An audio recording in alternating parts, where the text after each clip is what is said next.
Hey, good morning, everybody. Welcome to Mornings with the Focus.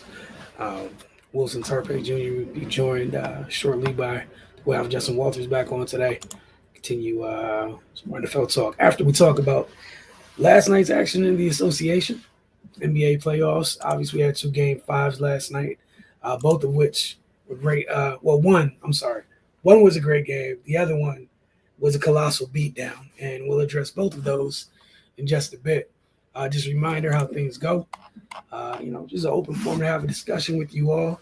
So if there's things you want to talk about within the sports world, feel free hit up the comment section, type away, and we'll respond to you guys um, as y'all type. Um, it's really just that simple. Again, feel free to join the show via the comment section, and we'll continue the discussion, or you guys can steer the discussion, whichever you so choose. Again, we'll be starting with the NBA playoffs as always.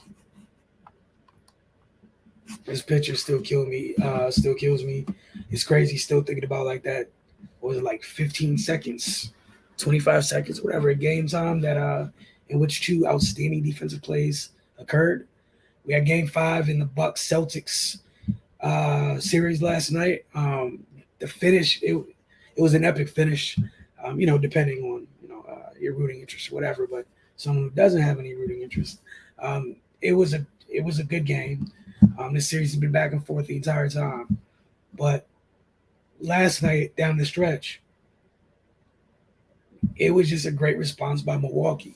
The Celtics led by as many as 14 points in the fourth quarter. It looked like they were primed to take a 3-2 lead, like they were in control. 14-point lead in the fourth. But it was the reigning champs that showed that championship level resilience, response down the stretch. Giannis, Drew Holiday, Bobby Portis all made huge plays to close this game. You can add Pat Connaughton to that as well. Um, but Holiday, man, I guess, all right, so Holiday probably made two of the best defensive plays of the season, easily in that conversation to seal this 110 to 107 road win for the Bucks. Giannis split a pair of free throws late. Bobby Portis, great game off the bench for him, but he bullied his way to the offensive glass. Giannis hit the first one, missed the second. Portis, again, bullies his way to the offensive rebound and puts up a very soft touch, goes glass, and drops. Huge play for them at that moment because Giannis had missed the free throw. All Boston had to do was get the rebound, and you possibly have an opportunity to start playing a foul game at that point, but at least helps you secure the lead you were so desperately trying to hold on to. Then this pitcher, Drew Holiday had a snatch block of Marcus Smart, something right off like video game type block. I think Marcus Smart beat Pat Connaughton baseline on a drive. Connaughton comes out to close to the three. Marcus Smart does the right thing, attacks the hard closeout, drives baseline, goes up for a floater. Um, Drew Holiday, being Drew Holiday, leads his man, uh, comes over in some support with some good help defense that turned into a great play. Not only did he get the block here, he then corrals the ball, still showing great body control, keeping himself in bounds, feels himself falling out of bounds, um, gets the ball, throws it off Smart to retain possession for the Bucks. He took 2 points off the board, um, saved it, gained a whole new possession, and then Connaughton gets fouled after that. He goes to the line, hits two free throws, but that play happened after Boston used their final timeout. So Boston had called a timeout to advance the ball at that point. This happened after said timeout. Um, so after Connaughton's free throws, they didn't have any more timeouts. They had to take the ball out from underneath their basket, race the length of the court, and try to get a shot up because they're down three at this point. They inbound the ball to Marcus Smart. He makes his way up court.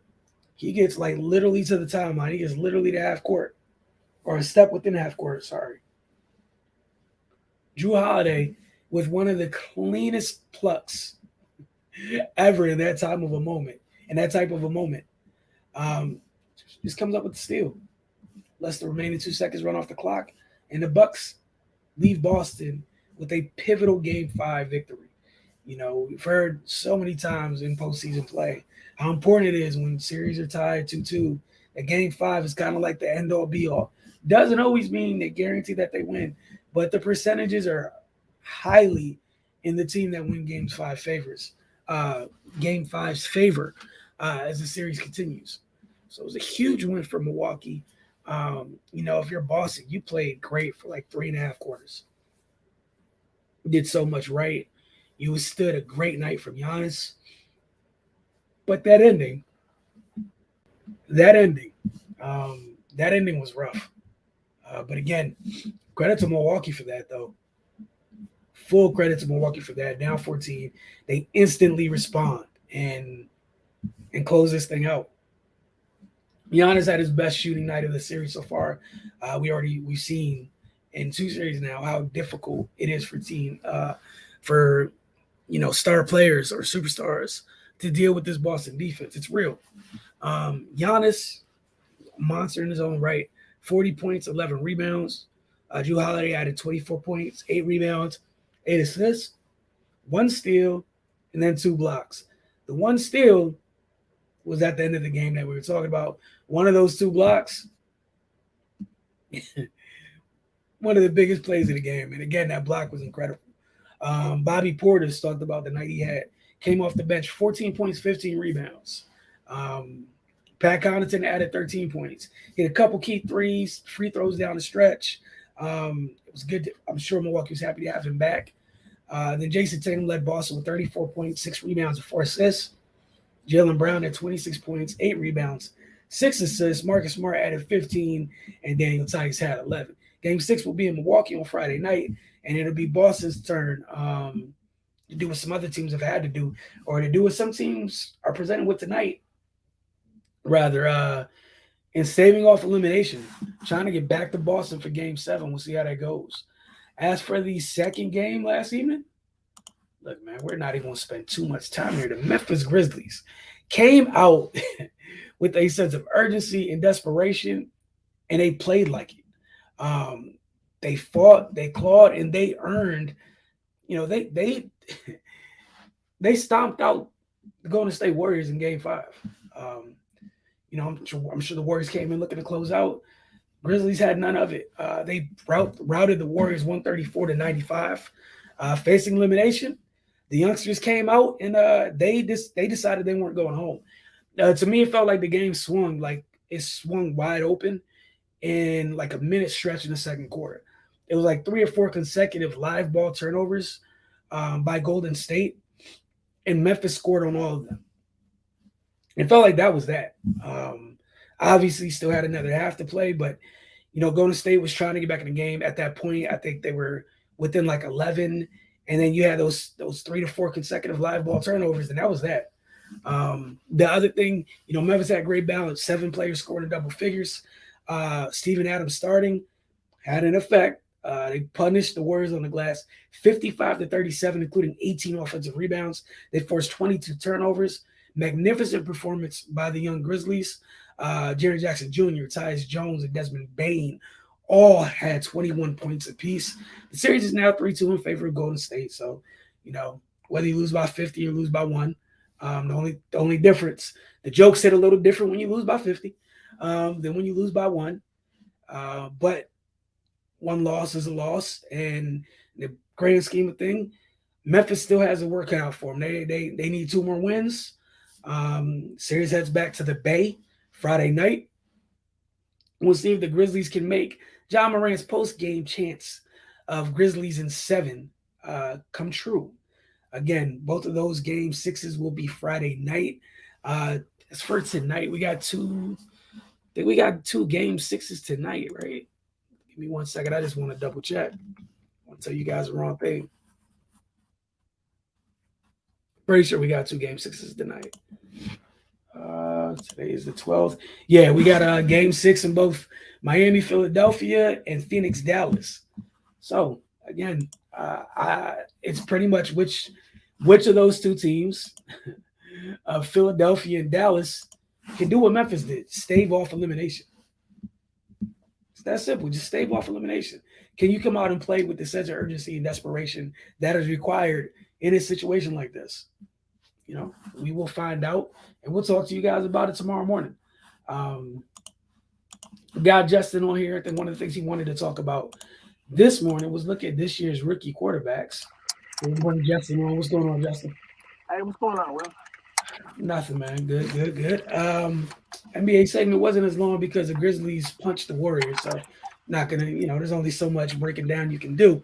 That said, I know this morning you wanted to talk about this year's crop of rookie quarterbacks, their fits to the team they were drafted to, and their possible, looking at what their playing time may look like, right?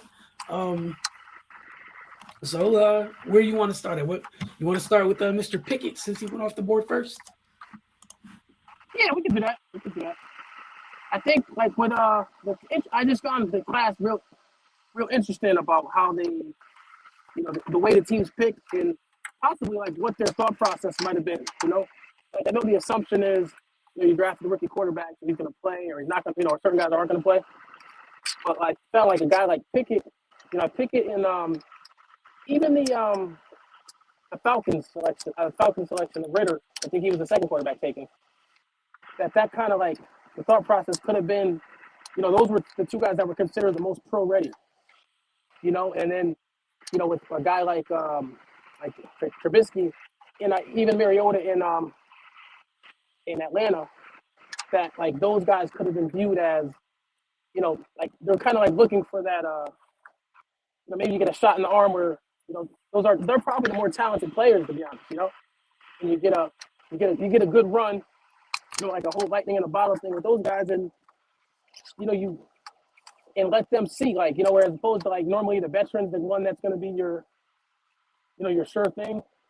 Now you're saying, okay, the rookie might be the one that is solid, where a guy like Trubisky, you really don't know what he could be still, sadly. Like you could blame some of that on the way the Bears handled them, and maybe it works out, and if it doesn't, you play the young guy. And that's what I'm thinking it could be that way with them. And then Pickett's is expected to be okay. He's a fifth-year senior, and that whole thing. That the Steelers aren't that far. And the Steelers aren't that far. They have a good roster. So the thought process really could just be to see what we can do. And honestly have a legit competition for quarterback. Normally they always say teams say they're gonna have one, but like maybe they really are gonna have a legit quarterback competition and have the best man win. And thinking maybe that's for them. And then same with the Falcons.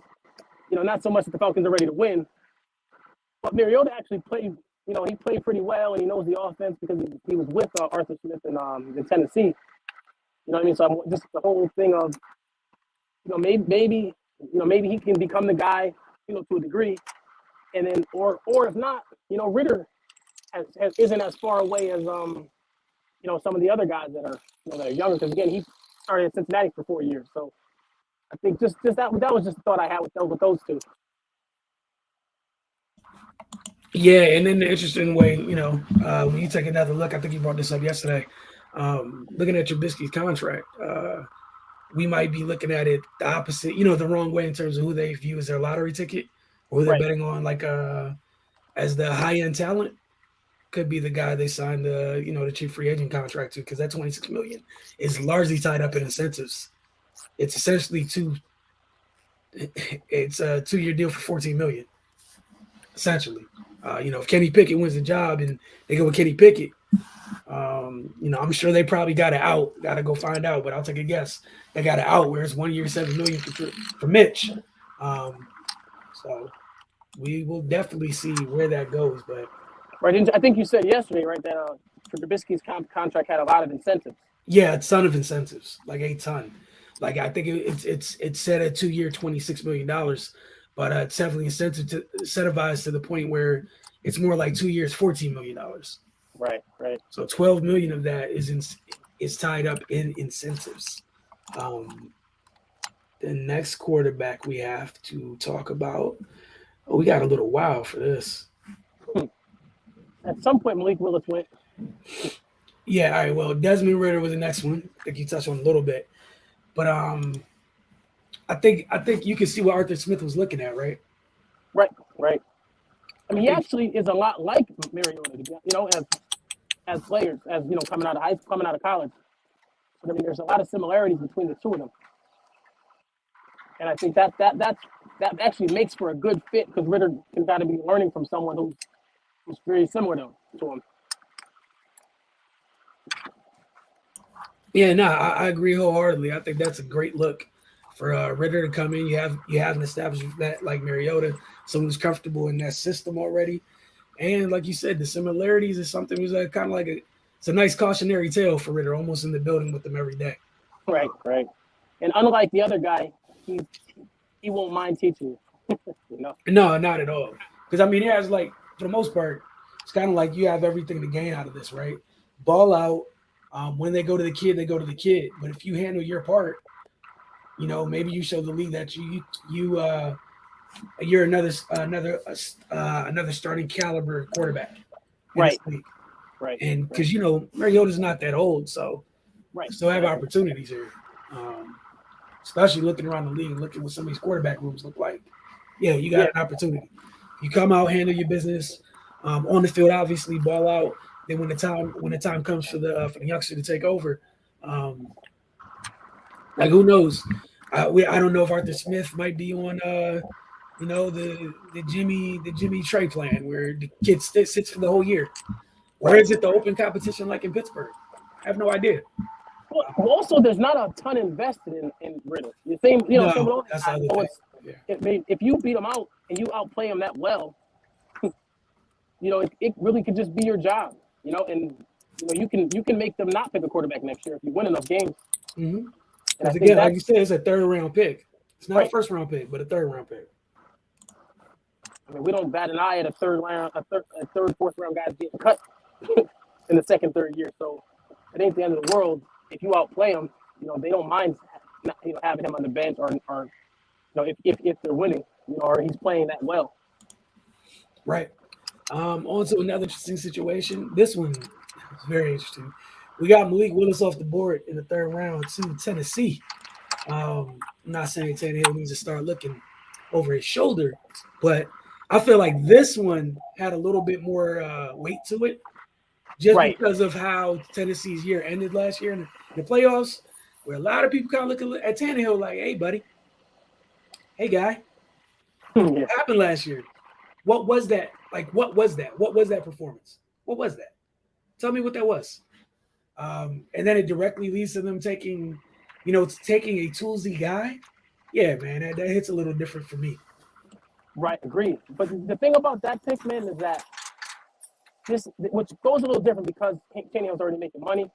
And again, I think part of it with the anger with him is he probably went back to try to ask for some more money, and they were like, "Yeah, we'll wait and see on that," you know, because remember this was the number one seed last year. Like, you know, they were number one seed in the AFC, and you know, in a supposed loaded AFC right now, you know, so to kind of like square up Tannehill and saying he's terrible isn't fair.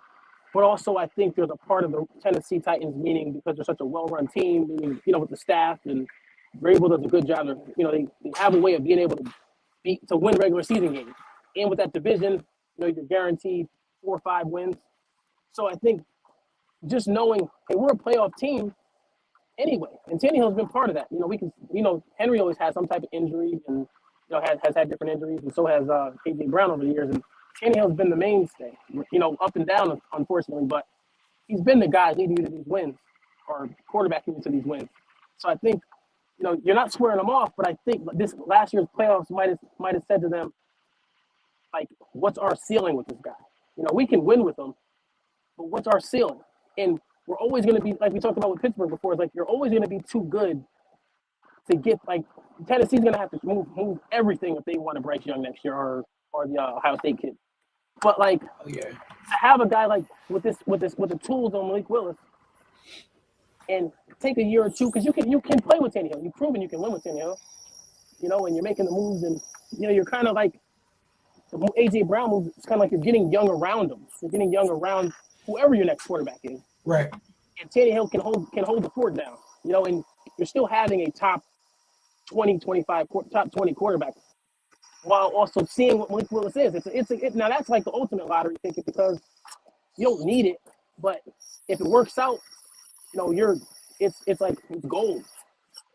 So I think that's what for them it's a wise move, and it's almost like a move they had to make because they didn't expect him to be there, and if you hit on that, you just roll right into that, and you have as a team you have a higher ceiling. Yeah, and the other thing is if and when you roll in, if you feel like you hit on that pick, you roll into him, then that's not 5 years, but what's that? That's a couple years with you're starting quarterback on a rookie deal. You know what that means for the rest of your roster. Right. More flexibility, of course, but yeah, that's one of those things where it's a conversation that because of the team I root for, you hear that discussion all the time. Is you have a guy you've been able to win with, yeah, but sometimes you want a little bit more. That's it. Those limitations got some of those limitations got exposed, or some of those questions they may have had. Yep. Like again, he single-handedly is the reason they lost that playoff game. Yep. By himself. Exactly. Like by himself. Like you lost a playoff game where your defensive line put up video game numbers. Like that happened. Yeah. That legitimately happened. It was turning the ball over as much as the Warriors last night. Like it literally happened. All right, on to Carolina. They took their shot with Matt Corral in the third round as well.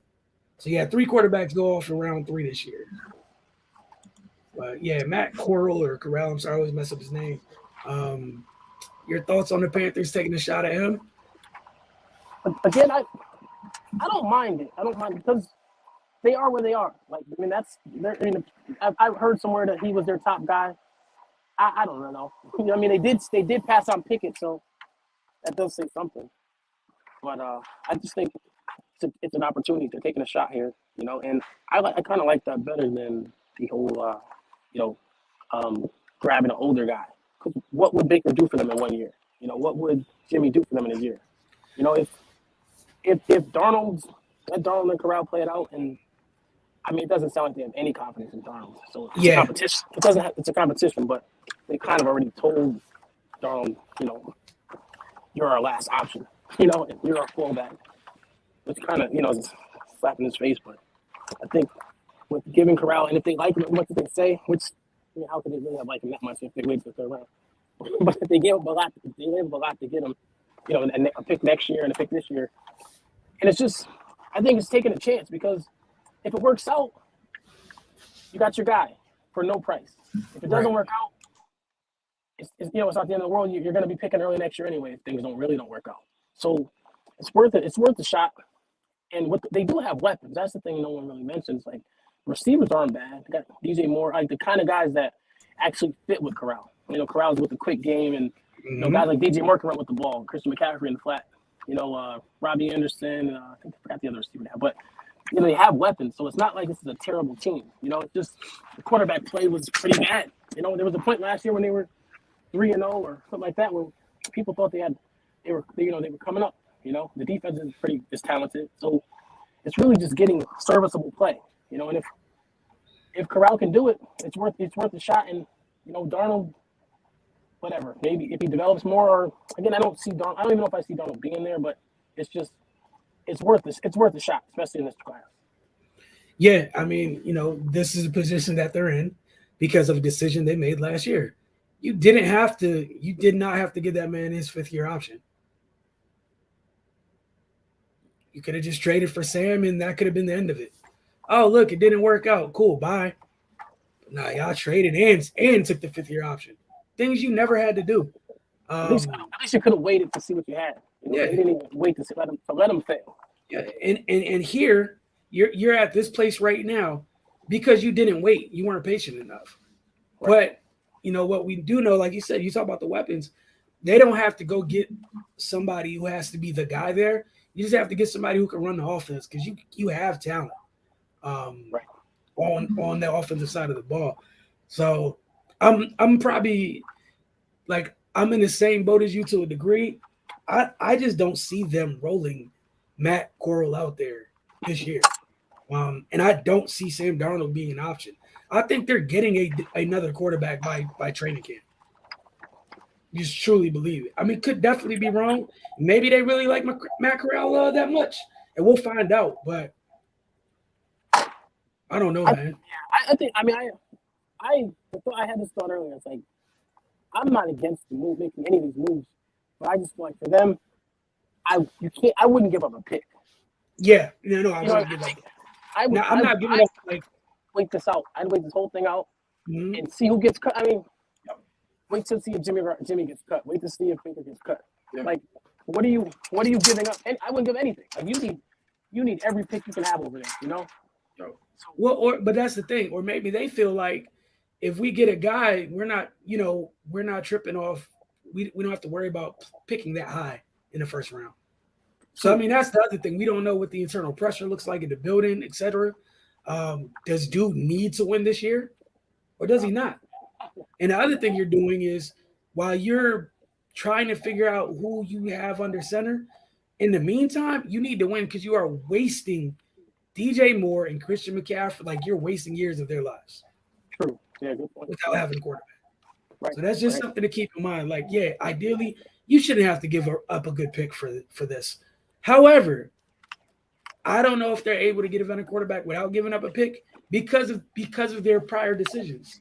Again, you're only here, like you would have been able to get one this offseason already if you didn't sign that, if you didn't take the fifth year option. Right. Because you did that. You signed on for 18 mil for something that you weren't even sure about. You didn't even wait to find out. I have a question I have for you. So Yep. Think of again, you have experience with Jimmy Garoppolo, right? What about him says that he could come in on short notice and learn your offense and play? You know what I'm saying? Like we're looking at these guys like they're veterans, but they're not true veterans. You know what I mean? Like the old veterans that could come in and like the old was Josh. Yeah, I mean, but like this is the thing. And those guys. Yeah, but like this is the thing. Because of at least to me, because of their prior decisions that have led them here, they don't have much of a choice. You better take what you could get. You would have had more options if you didn't take that fifth year option, but you did. So you're here. And the other thing is like, what's it called? So are you gonna pay somebody to take Darnold away? Are you going to have to pay that man $18 million the whole time? Or would you rather involve him in a deal to go get one of them other quarterbacks and see if y'all can offset the money? Or you really just go into this year with Matt Corral and Sam Darnold in the center? Right, man. Neither really sound like a winning plan. Like none of this sounds good, all because of your decision last year. None of these sound like wonderful. Every other situation we mentioned, right, seem much more secure.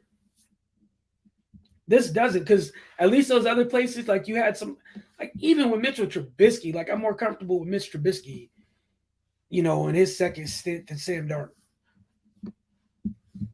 More comfortable with Marcus Mariota. Like it's tough, man. You're truly in a bad place. All right, so then we had Bailey Zappi going to New England. Look, man, he's going there to be Mac's backup. I saw some of the chatter, during the draft. Y'all are crazy.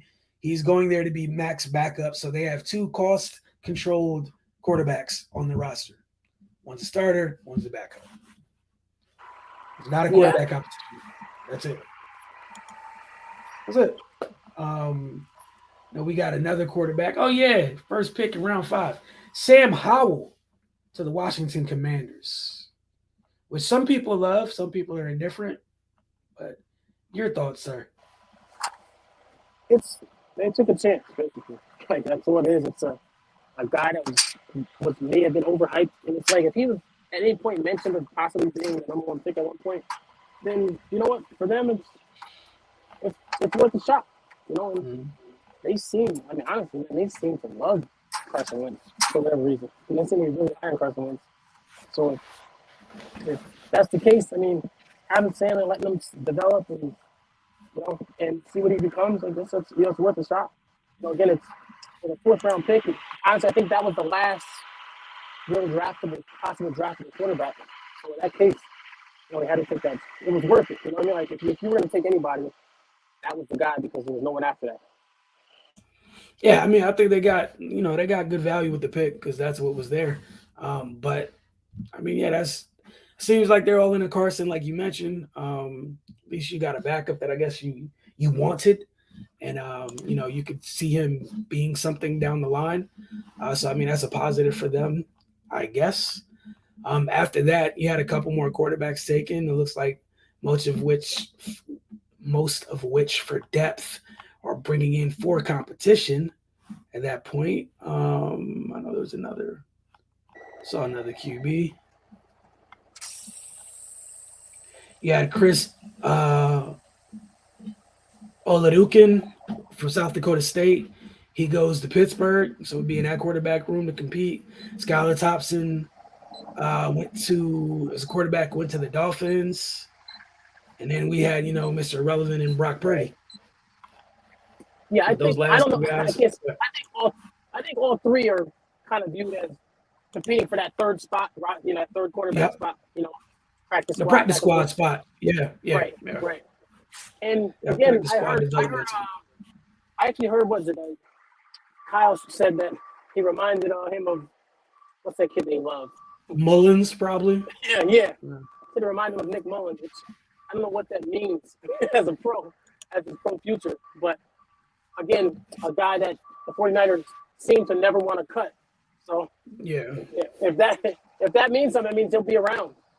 You know, and I think even like the guy like Zappy, the Mhm. Patriots seem to value that backup quarterback being like like the what's the guy, the caddy on the, help, hey, this is what I saw. Like basically that next assistant coach. Yeah. You know, Yeah. more so than a competition, they view There's you extra as set of eyes. Yeah. right, right. So I think that's what they see this guy as. Like You know, we're you and guys are in the meeting rooms all the time together. Like, hey man, did you see this? This is what we talked about this week. This is right, what we went over, and it's like we instead of a coach saying it. But yeah, right, exactly. He's your friend. He's not a threat to you. no, he's definitely not a threat to taking McCorkle's job. So, and I saw some people saying that. I was like, yeah, y'all lost your mind. That like Yeah, they're committed to McCorkle. They just went to go get a cost-effective backup. Y'all gotta relax. They're spending money right, other places on their roster. Doesn't make sense. If you got your guy making peanuts, right? Well, not peanuts, but you got your guy locked into a cost-effective deal. Why would you go?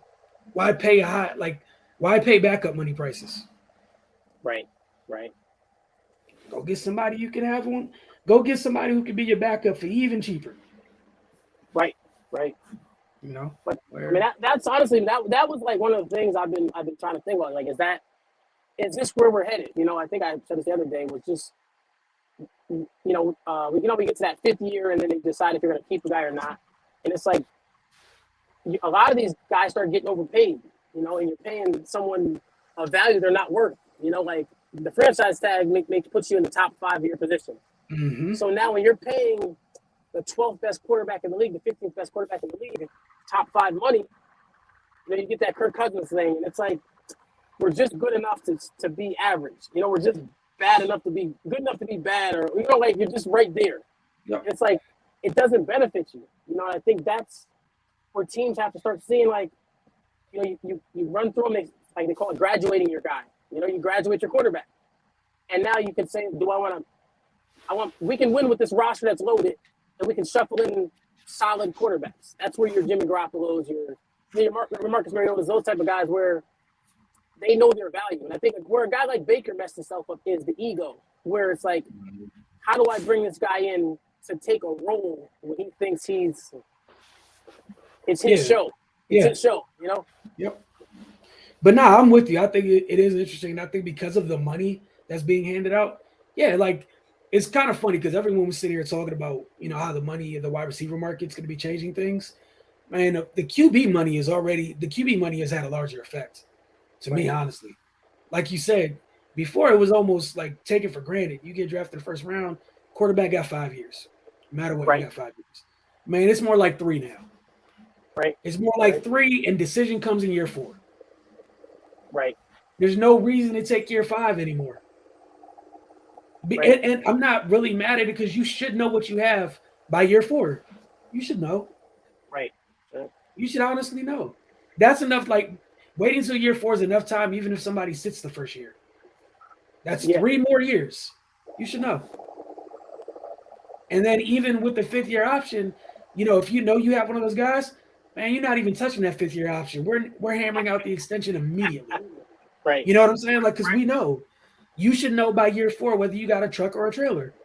Correct. You're right. And if you have a trailer, hey man, like you don't have to be tied to this stuff anymore. Or you can offer him trailer money. That's the difference. And I think that's where we get to that point where I think a lot of the guys we talk about, we don't even know if, we talk about the competition guys, like, we don't even know if they're trailers. I mean, Tanny Hill's a trailer. He's proven it. As much as we can knock him, it's hard to win 12 games in a year. It's hard to win 11 games, and they've done that. We can say it's not him, but he's in the game. So the decision of trying to decide, the problem with that is you're paying him $30 million a year. And the offense is being carried by other people. And I think we're getting better. We have better backup quarterbacks or more starters that are losing their job and have nowhere to go. And I think that's where we can get to a point where, you can make a better roster, and now it actually requires coaching. Until you find the right guy, and you can start taking like little throws at, dart throws at athletes with strong arms, and make those decisions. And I felt like we saw some of that in this draft class right here, to a degree.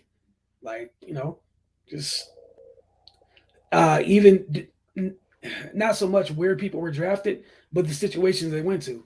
Right. How some teams were looking at it. Like, felt like Tennessee was definitely like, hey, let's see if we can get a truck. Didn't expect him to be here. Dude might be a truck. Right. Swing. Right. Swing. The Falcons. We got Marcus. We know what he is. Like, and he knows what it is too, right? So he's one of the dudes who understands what this is, even if, say Ritter's not their guy and they keep Marcus for like 2 to 3 years.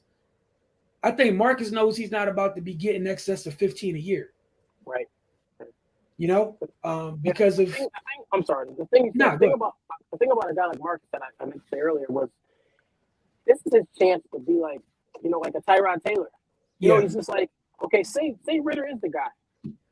But if Marcus handles it well, Tyrod Taylor everywhere he's been has played pretty decent football.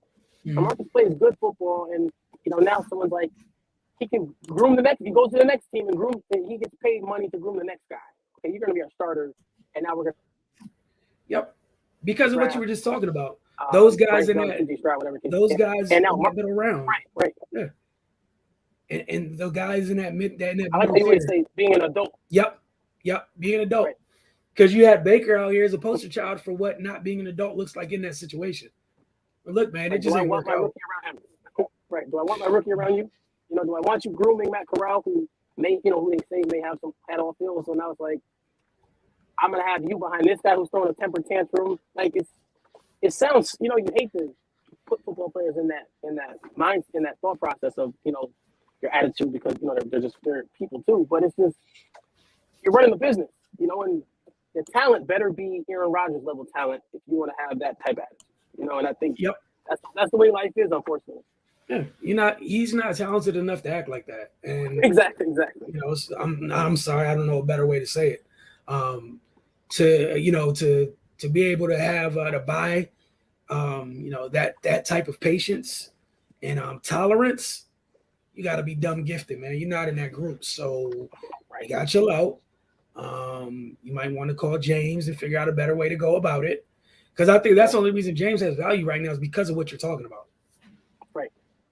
Right. You take that off the table, I mean, that's a different discussion, but it's that. It's literally just that. Oh, man, he's a guy that's always one of the guys, even though he's a QB. Okay. Right. I mean, Baker has more talent than Jimmy. Oh, yeah. But like you said, the 49ers, part of the reason I'm not, I don't know fully, but part of the reason of them being slow to bench him is the team likes him. Yeah. I mean, the teammates love him. Like, they feel bad. I think they all feel bad for him, though they know that that it's his time's up. Yeah, they know his time's up, but it's easier to move on if he had the disposition that Baker had. Right, exactly. But he doesn't. Like, people are cool with him. Like, he's a dude that you're cool with, even though like we might have to work a little extra harder to deal, to go about our business, or they all know what they all They all know what it is. They go in every game knowing what time it is, but that's their guy. However, for somebody like Carolina, somebody like Atlanta, those types of things, you need those guys in those situations because, like you said, everyone's not worth that big money, man. And if you're wrong or it's not the person, I think we're about to see people calmly, at least smarter teams, calmly move on from mistakes. Just calmly move on. There's no reason to stick, to try to prove that you were right. Nah, just I was wrong. Let him go, drop him back into the ocean, and go get you. Not nice to say, but go get you somebody for right now until you find your truck, and that's it. Right. Go get you an experienced trailer, and you're good. But the effect of that bad contract isn't just the one move; it's the restructure, then the next restructure, Yep. Then the next.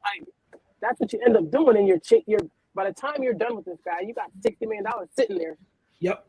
And you can't even get the players that you need that carry them. Not to mention keeping the players that carry them. Right. Like every year that you restructure with that person that you don't feel like is that guy, you lost a couple players that you gave their money to him to keep him. So, right. Yeah, I think teams are moving on from that because, like, why should you have to? Look, I made a mistake. It is what it is. Cool. Mm-hmm. Why stay there? There's no reason to stay there. We saw the Steelers, have a winning season, go 8-8 and 9-8 or whatever with Mason freaking Rudolph. We saw them almost make the playoffs or make the playoffs last year with the end of Ben Roethlisberger. Right. Like because of how their roster's constructed, man, they don't need somebody high end. Got one of the best coaches in football. Defensive side of the ball stacked. I just need somebody to execute here and there. Just keep us on track. So, right. Keep us on track. We'll take care of the rest. If you do something special every now and then, that's cool. But we don't plan on it. I just need you to be on time. Let's be steady and be able to count on you. And I think that's where we're going to see teams going. But again, when teams do get in the draft and there's time to move up, you might see people be a little bit more aggressive where they see prospects that have the traits of a truck. You're going to swing. You're going to swing. Because honestly, why wouldn't you swing? Because if you're right, oh man, we're good. You jump the line. You go from a 3-year process to a 1-year process, 2-year. Like that's the difference. If you're not built of building, you jump to the front of the line, and I think that's part of the thing of just having better quarterbacks now. You have better guys. Actually, not better as in more solid guys, more decent guys. Yeah, and then go.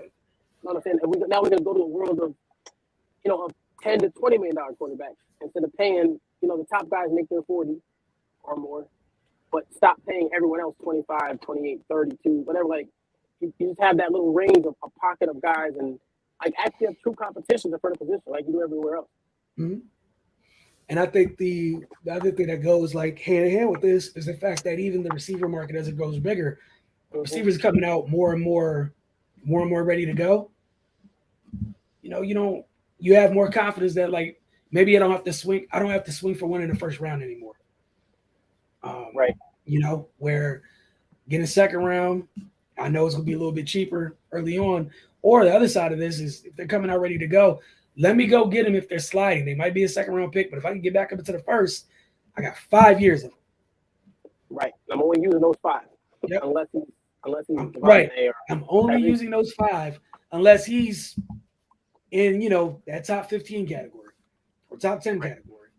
I think it's gonna be a point where it's gonna be one or the other. Yeah. Where you're not gonna pay a receiver and a quarterback. Right. And that's what some of the better teams are figuring out now. Kansas City did, Green Bay did. Like the only teams that really doing it are the Raiders and the Bills. Yeah, if you got a top, but even then they've made some concessions in some other places. Right. So I mean you can do it, but again, like it'll be interesting to see how roster construction goes as the money keeps going up for different things, right? And we got another round of edge rushers coming soon, so it should be interesting for sure. But I want to thank you for calling in today, obviously. Well, thank you guys for tuning in. We'll see you guys tomorrow morning.